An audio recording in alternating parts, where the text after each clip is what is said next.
हा बंद आहे रे। छत्रपती शिवाजी महाराज की जय भवानी। छत्रपती संभाजी महाराज की। आजच्या या गोंदियामध्ये देवरी मतदारसंघामध्ये आपले माजी आमदार लोकप्रिय सहस्राम करोटे यांच्या प्रचार सभेला जाहीर पक्षप्रवेश सोहळ्याला आणि आभार सभेला उपस्थित सर्व माझ्या लाडक्या बहिणी लाडके भाऊ आणि व्यासपीठावर माझे मंत्री संजय राठोड आहेत, या ठिकाणी नरेंद्र भोंडेकर आमदार आहेत, त्याचबरोबर सुरेंद्र नायडू आहेत, मनोहर चंद्रिकापुरे हे अगोदरच शिवसेनेमध्ये दाखल झालेले आहेत, सुगंध चंद्रिकापुरे आहेत, डॉक्टर साठवणे, अर्जुन सिंग बैस, आपला कुमार नायडू, विजय नागपुरे, मी सगळ्यांची नावं घेत नाही, नावं खूप आहेत आणि व्यासपीठ देखील आपलं मोठं आहे आणि हे व्यासपीठ हेच आपलं वैभव आहे आणि हे समोर बसलेलं हे माझ्या लाडक्या बहिणी लाडके भाऊ लाडके ज्येष्ठ ही आमची दौलत आहे। दौलत म्हणजे संपत्ती। आपल्याकडे संपत्ती काय साहेबांच्या आणि या लोकांच्या प्रेमाची आणि आशीर्वादाची, आणि म्हणून मी या विदर्भाच्या भूमीला आणि आपल्या सगळ्यांना वंदन करतो, मनापासून आपल्याला धन्यवाद देतो। खरं म्हणजे मी अगोदर नरेंद्र भोंडेकर यांच्या इकडे प्रचाराला आलो होतो, आता इकडे तर आपले सहस्राम उमेदवार होते पण त्यांना तिकीट कापली। नाना करते प्यार किसी से कर बैठे, क्या हुआ आगे मालूम है, वो सब ने बता दिया है।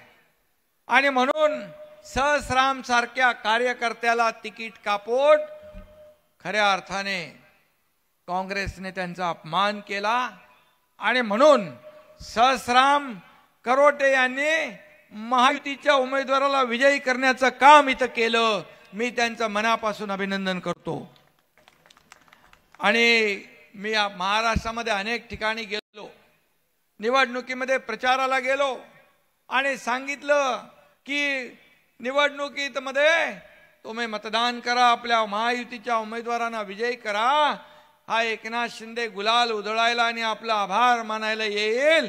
आणि म्हणून मी महाराष्ट्रात तमाम महाराष्ट्रामध्ये सगळीकडे या ठिकाणी आभार मानायला जातोय। खरं म्हणजे तुम्ही या महाराष्ट्रातल्या जनतेने महायुतीला ऐतिहासिक विजय आपण मिळवून दिला आणि म्हणून तुमचा हा लाडका भाऊ एकनाथ शिंदे तुम्हाला आज साष्टांग दंडवत घालायला आलाय, आपल्याला वंदन करायला आलाय, आपले आशीर्वाद घ्यायला आलाय आणि म्हणून तुमचे हे आशीर्वाद प्रेम कायम ठेवा। आणि म्हणून या सगळ्यांचं या एकनाथ शिंदेवर या महाराष्ट्रामध्ये जिथं जिथं जातोय तिथं माझ्या लाडक्या बहिणी लाडके भाऊ लाडके ज्येष्ठ लाडके युवा सगळे स्वागत करतात। मगाशी सहस्राम यांनी सांगितलं की काय परिस्थिती होती आणि कशी निवडणूक झाली आणि म्हणून मुख्यमंत्री मी असताना मी देवेंद्रजी अजितदादा महायुतीने निर्णय घेतला, मुख्यमंत्री माझी लाडकी बहीण योजना सुरू करण्याचा। लाडक्या बहिणींना जी योजना सुरू झाली त्यांनी जरा हात वर करा बरं। बहुतेक सगळ्या माझ्या लाडक्या बहिणी सगळ्या योजनेमध्ये आहेत। आता एक विश्वास ठेवा, कोणी काही सांगितलं तरी माझ्या लाडक्या बहिणींची योजना बंद होणार नाही, बंद होणार नाही म्हणजे नाही। दुसरं, ज्या सवलती आपल्याला दिल्यात, आज बातमी बघत होतो एसटी मध्ये 50% दिलेली सवलत बंद करणार म्हणून, पण मी सांगतो मध्ये 50% दिलेली सवलत देखील बंद होणार नाही, बंद होणार नाही। आणि माझ्या ज्येष्ठांना देखील सवलत दिली आहे, ती बंद होणार नाही। आणि म्हणून ज्या माझ्या लाडक्या बहिणींना आम्ही योजना चालू केल्यात, लेक लाडकी लखपती असेल, लाडकी बहीण योजना असेल, त्याचबरोबर या ठिकाणी केंद्राच्या योजना ज्या आदरणीय प्रधानमंत्री मोदी साहेबांनी सुरू केल्या त्या देखील सुरू राहणार। कारण महायुतीला तुम्ही एवढा प्रचंड विजय मिळवून दिलाय। मला लोक म्हणाले ही कसली लाट आहे? अरे मी बोललो ही लाट नाही, माझ्या लाडक्या बहिणींची महालाट आहे, माझ्या लाडक्या भावांची महालाट आहे, माझ्या लाडक्या शेतकऱ्यांची महालाट आहे। आणि या लाटेमध्ये भले भले वाहून गेले आणि महायुतीला प्रचंड दैदिप्यमान असा विजय या ठिकाणी मिळाला। 232 संजय राठोड इकडे आहेत, नरेंद्र भोंडेकर आहेत। या ठिकाणी मी महाराष्ट्राच्या विधान भवनामध्ये विधानसभेत पहिलं भाषण होतं ना माझं, ते पहिलं भाषण होतं। मी त्यावेळेस म्हणालो माझ्या भाषणात, जेव्हा 2022ला आपण उठाव केला, संघर्ष केला, या महाराष्ट्रातल्या माता भगिनींच्या सरकार आपण स्थापन केलं, त्यावेळेस माझ्या भाषणात मी म्हणालो, काही लोक म्हणाले तुमचा एकही आमदार आम्ही निवडून येऊन देणार नाही, पण मी म्हणालो होतो माझ्या महाराष्ट्रातल्या तमाम जनतेच्या आशीर्वादावर आणि विश्वासावर हा एकनाथ शिंदे आणि देवेंद्रजी मिळून आम्ही 200 पेक्षा जास्त निवडून आणू, हा शब्द मी त्यावेळेस विधानसभेत दिला होता।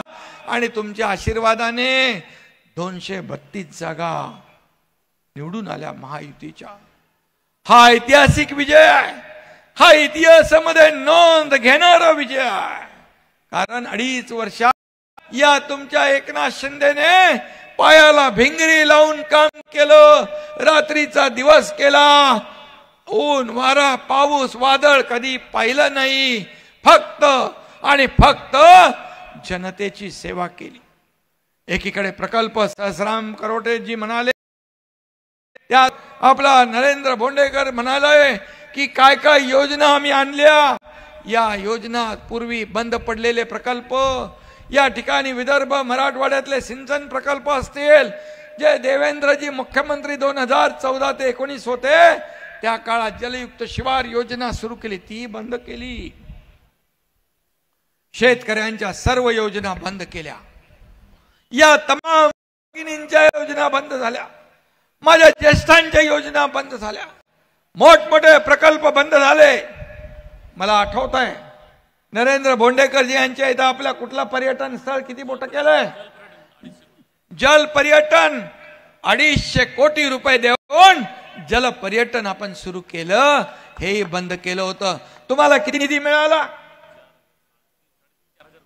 3.5 ते 4 हजार कोटी नरेंद्र भोंडेकर यांच्या मतदारसंघात आपल्या महायुती सरकारने मी मुख्यमंत्री असताना दिले। मग सांगा तुम्ही जे आपण जो निर्णय घेतला तो योग्य होता की अयोग्य? या पूर्वीच्या 2.5 वर्षात महाविकास आघाडीच्या काळात तुम्हाला किती निधी मिळाला होता? काहीच नाही। संजय राठोड तुम्हाला किती निधी होता? तुम्हाला आपल्या 2.5 वर्षात किती मिळाला? 3 ते 4 हजार कोटी। पोहरा देवीलाच किती मिळाले? 750 कोटी एका मोठ्या पोहरा देवी प्रकल्पाला। हे देण्याचं काम आपण केलं। शेवटी लोकांना मूलभूत सोयी सुविधा देणं हे आपलं काम आहे।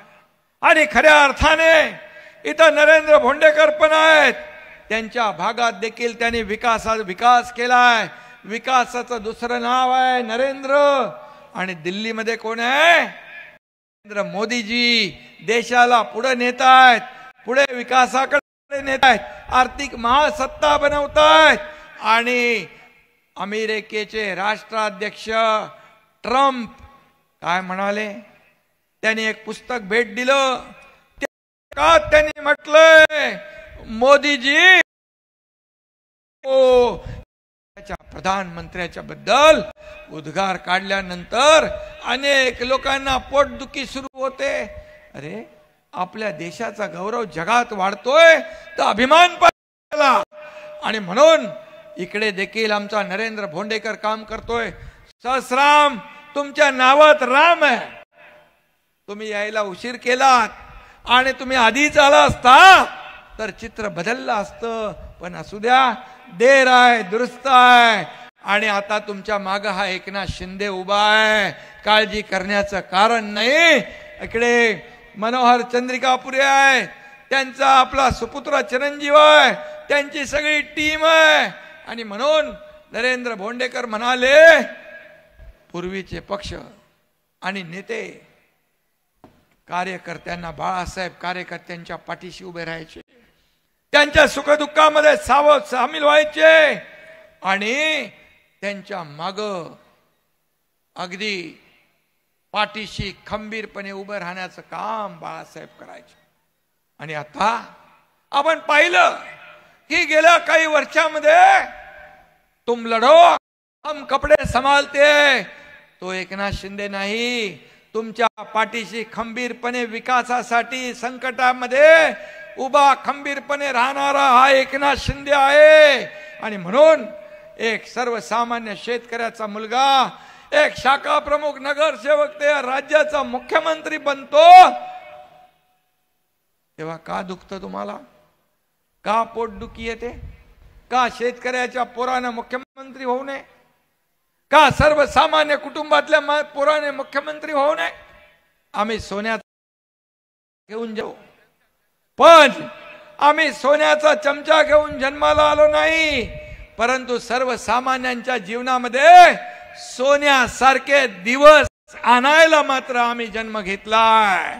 आणि म्हणून सर्वसामान्य माणसाच्या जीवनामध्ये आम्हाला बदल घडवायचा आहे आणि बदल घडवून या राज्याला पुढे न्यायचं आहे. खऱ्या अर्थाने या गोंदियाच्या विकासासाठी सर्वांनी एकजुटीने आपण प्रयत्न करूया. जवळजवळ आपल्याला माहित आहे 2.5 वर्षापूर्वी या राज्यात क्रांती झाली आणि त्यावेळची ठिणगी आता ज्वालामुखी सारखी सगळीकडे पसरली आहे, ज्वालेसारखी सगळीकडे पसरली आहे. आणि शिवसेनेमध्ये त्यांची आज रीग लागली आहे. जो तो आपल्या शिवसेनेच्या बाळासाहेबांच्या विचारांच्या शिवसेनेमध्ये आज प्रवेश करू लागला. आणि मडक्या या सगळ्यांच्या जीवनामध्ये आम्हाला बदल घडवायचा आहे. 3 लोकांना मी भेटतो, थांबा तुम्ही.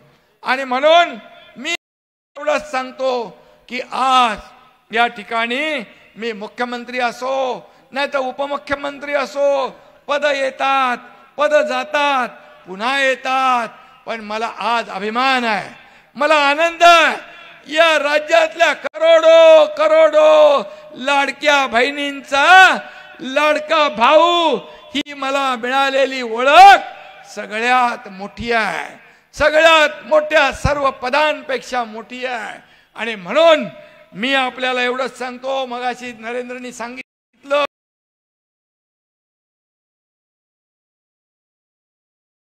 काय, हा एक सर्वसामान्यांचा माणूस आहे, सर्वसामान्य आहे, गोर गरीब कुटुंबातून हा मुख्यमंत्री झालाय. आणि म्हणून शेतकऱ्यांना देखील आपण 45,000 कोटी रुपये देण्याचं काम केलं. बोनस मुख्यमंत्री असताना आपण वाढवला. आणि म्हणून एकेकाळी विदर्भ हा शिवसेनेचा बालेकिल्ला होता. शिवसेनेवर प्रेम करणारे लाखो करोडो इथे सर्व याकडे कुणी लक्ष दिले नाही. पण मी आज सांगतो, ही सगळी जी टीम आहे आणि म्हणून शिवसेनेला इथं बॅकफुटवर जावं लागलं. पण आता नरेंद्र भोंडेकर, चंद्रिकापुरे ही सगळी टीम आणि आमचा संजय राठोड पण विदर्भातला आहे. आणि या विदर्भामध्ये आपल्याला काम करायचं आहे. विदर्भातला हा माणूस प्रेमळ आहे आणि म्हणून आपली शिवसेना जी आहे, आपली शिवसेना बघा, लोक काय येतात, लोक गेले की कचरा, लोक सोडून गेले की म्हणतात गद्दार. अरे बाबांनो, पण लोक काय येतात, एवढी लोक आज उन्हात या ठिकाणी का आली याचा विचार करा, आत्मपरीक्षण करा, आत्मचिंतन करा. हे पार तिथपर्यंत मंडप भरून पूर्ण मागे लोक रस्त्यावर उभे आहेत. हे प्रेम का लोक देत आहेत याचा विचार करा. कारण शेअर मार्केटला सारखं आपलं असतं, गुंतवणूकदारांचा विश्वास, या ठिकाणी आपण सगळे एकत्र येत आहे आणि म्हणूनच या ठिकाणी विश्वासाने तुम्ही आलात. तुमचा विश्वास आम्ही कधी कमी होऊ देणार नाही आणि म्हणून लोक आपल्या सोबत येत आहेत. आम्ही कोणाला फोडत नाही आणि म्हणून काही लोक आम्हाला फोडण्याची भाषा करतात, डोकी फोडण्याची भाषा करतात. अरे बाबा, शोले चित्रपटातला तो असरानीचा डायलॉग माहित आहे ना, अरे जमाने का जेलर हूं, आधे इधर जाओ आधे उधर जाओ, बाकी मेरे पीछे आओ. पण जरा मागे वळून बघितलं तर पाठीमागे कोणी नाही. अशी परिस्थिती ज्यांची होतीये त्यांनी अशा भाषा करू नये, आव्हान देऊ नये. आव्हान द्यायला मनगटात ताकद असावी लागते, त्याला काळीज असावं लागतं आणि म्हणून लांडग्याने वाघाचं कातड पांघरून लांडगा वाघ होत नाही. आणि म्हणून तुम्ही जे आपण इथं आलेला आहात, तुम्हाला एवढंच मी सांगतो की हे लोकसभेत हरले, विधानसभेत हरले, आता येणाऱ्या स्थानिक स्वराज्य संस्था या पराभव होणार आहे आणि म्हणून जनतेने शिक्कामोर्तब केलाय. लोकसभेत फेक नरेटिव्ह पसरवून तुम्ही मतं गोळा केली, परंतु मला ते शक्य झालं नाही. माझ्या बांधवांनो आणि भगिनींनो, तुम्हाला एवढंच सांगतो, विधानसभेत महाविकास आघाडीने मंत्रिमंडळाचं वाटप केलं होतं. कोणाला काय घ्यायचं, कोणाला काय द्यायचं, 5 स्टार हॉटेल बुक केली होती. परंतु माझ्या लाडक्या बहिणी, लाडक्या शेतकऱ्यांनी त्यांची सगळी बुकिंग करून टाकली आणि महायुती सरकार पुन्हा आलं. आणि म्हणून तुमच्या योजनेमध्ये, लाडकी बहीण योजनेत ज्यांनी खोडा घातला, जे कोर्टात गेले, त्यांना मी सांगितलं आपल्याला भाषणामध्ये अगोदर, मी जेव्हा प्रचार सभेला येत होतो, या खोडा घालणाऱ्या दुष्ट सावत्र भावांना माझ्या लाडक्या बहिणींनी लक्षात ठेवा आणि खोडांना जोडा दाखवा. तुम्ही बरोबर ऐकलं आणि जोडा नुसता नाही तर तो चांगला जोडा वाजवला आणि विरोधकांना आणि म्हणून मी तुम्हाला धन्यवाद द्यायला आलोय. या ठिकाणी काही लोकांचं मानसिक संतुलन बिघडले, काही पण बोलायला लागलेत आणि मी आपल्याला एवढंच सांगतो, मी पदासाठी, खुर्चीसाठी कदापि कासावीस होणार झालो नाही आणि होणारही नाही. कारण हा एकनाथ शिंदे मला खुर्ची नाही, लोकांच्या गरजा शोधणारा आहे, लोकांच्या समस्या शोधणारा आहे, लोकांच्या अडचणी शोधणारा आहे. म्हणून मला काय मिळालं यापेक्षा या महाराष्ट्रातल्या माझ्या तमाम जनतेला काय मिळालं हे बघणारा आहे. आणि म्हणून तुम्ही किती काही सांगितलं तरी काही त्याचा परिणाम होणार. मी एवढंच सांगतो, आपण त्यांना यांचं मानसिक संतुलन बिघडलंय, तब्येत खराब झाली आहे, त्यांना आपण गेट वेल मामू म्हणूया आणि सोडून देऊया. आणि म्हणून काही लोक म्हणाले कोल्ड, आमच्यामध्ये कुठलेही कोल्ड वॉर नाही, होणारही नाही. देवेंद्र फडणवीस मुख्यमंत्री आहेत, मी आणि एक टीम बनून काम कर. चॅनल वाल्यांना आपल्याला कधी एखाद दिवस बिन बातम्यांचा थोडा थंड दिवस आला की कोल्ड वॉर आपण म्हणून म्हणता, परंतु किती ब्रेकिंग न्यूज आल्या तरी आमचं काही ब्रेक होणार नाही. ये फेविकॉल का जोड है कभी एवढंच मी आपल्याला सांगतो. आणि म्हणून मी आपल्याला हे सांगतो, दिल्लीमध्ये या तुमच्या एकनाथ शिंदेला महादजी शिंदे पुरस्कार दिला, महादजी शिंदे राष्ट्र गौरव पुरस्कार दिला. महापराक्रमी महादजी शिंदे होते, त्यांच्या नावाचा पुरस्कार मिळणं ही देखील त्यासाठी बाब आहे. परंतु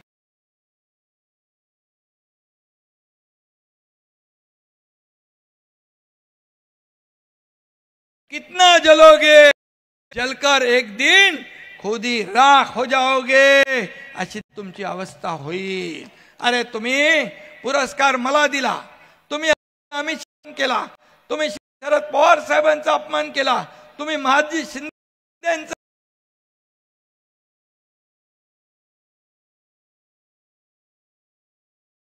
फेडणार हा पाप. आणि म्हणून या ठिकाणी मी तुम्हाला एवढं सांगतो, शिंदे घाबरणार नाही. काय मला काल का कधी कुठला धमकीचा कुठला पाठवला, परंतु एकनाथ शिंदे कधी धमक्यांना घाबरला नाही. मी बाळासाहेब आणि दिघे साहेबांचा शिवसैनिक आहे. आणि दिघे साहेब असताना डान्स बार, लेडीज बार बंद केले, त्यावेळेस देखील मला खूप धमक्या आल्या. जेव्हा मी गडचिरोलीचा पालकमंत्री होतो तेव्हा नक्षलवाद्यांनी देखील धमक्या दिल्या. पण त्या नक्षलवाद्यांना कंठस्नान घालण्याचं काम, त्यांना यमसदनी पाठवण्याचं काम, त्यांना एन्काउंटर करण्याचं काम गडचिरोलीच्या पोलिसांनी केलं. त्याचा मला अभिमान आहे. आणि म्हणून मी आपल्याला एवढंच सांगतो, सगळ्या धमक्यांना पुरून उरणारा हा तुमचा एकनाथ शिंदे आहे. हा तुमच्या पाठीशी उभा राहणार आहे. सहस्रामजी, मी आपल्याला मनापासून शुभेच्छा देतो, मनापासून आपल्याला धन्यवाद देतो की किती काही झालं तरी सुद्धा कोविड सारख्या संकटात देखील एकनाथ शिंदे घरी नाही राहिला. एकनाथ शिंदे पीपी किट घालून हॉस्पिटलमध्ये गेला, लोकांना दिलासा दिला, डॉक्टरांना दिलासा दिला. कारण मला 2 वेळा कोविड पण झाला, पण किती संकट आली तरी ये जनता जी आहे, माझ्या लाडक्या बहिणी, लाडके भाऊ, लाडके ज्येष्ठ, तोपर्यंत मला कसली चिंता नाही. एवढंच मी सांगतो. म्हणून जोपर्यंत तुम्ही माझ्या पाठीशी आहात तर माझ्या जीवाला सोडा, दाढीच्या केसालाही कुणी धक्का लावू शकणार नाही, कुणाची हिम्मत नाही. हेही मी या ठिकाणी सांगतो. मी आपल्याला एकच सांगतो, आपल्याला इथं सुराज्य निर्माण करायचं आहे, आपल्याला चांगलं राज्य निर्माण करायचं आहे. आणि म्हणून या महाराष्ट्राला पुढे न्यायचं आहे. ज्या गतीने 2.5 वर्ष आपण काम केलं, ज्या योजना आपण सुरू केल्या, या अधिक गतीने पुढे न्यायचं आहे. आज देवेंद्रजी, एकनाथ शिंदे, अजित दादा ही टीम काम करते आहे, माझ्या मंत्रिमंडळातले सहकारी हे काम करताय. आणि म्हणून तुम्हाला मी एवढाच सांगतो, मी परवा मुंबईत देखील पदाधिकाऱ्यांना सांगितलं आहे, विधानसभेत मिळालेलं यश पाहून आपण हुरळून जाऊ नका. आपल्याकडे धोक्यामध्ये राहता कामा नये. खरी लढाई तर आता सुरू आहे. या लोकांनी आम्हाला आमदार, खासदार, मंत्री, मुख्यमंत्री, उपमुख्यमंत्री सगळं केलं, पण आता यांना आपल्याला पदावर बसवण्याची संधी आलेली आहे. कोण जिल्हा परिषद लढवेल, कोण नगरपालिका लढवेल, कोण पंचायत समिती लढवेल. आणि म्हणून त्यांना आपल्याला निवडून द्यायचं आहे, त्यांच्यासाठी काम करायचं आहे, कार्यकर्त्यांसाठी जपायचं आहे, कार्यकर्त्यांसाठी काम आपल्याला करायचं आहे. आणि म्हणून मी एवढंच सांगतो, आता लढाई आपली सुरू झाली है. अभी तो इस बाज की असली उड़ान बाकी है, अभी तो इस परिंदों का इम्तिहान बाकी है. अभी अभी मैंने लांघा है समुंदर को, अभी तो पूरा आसमान बाकी है. आपल्याला गरुड झेप घ्यायची आहे. तुमच्यामध्ये ताकद आहे, तुमच्या पंखामध्ये बळ आहे.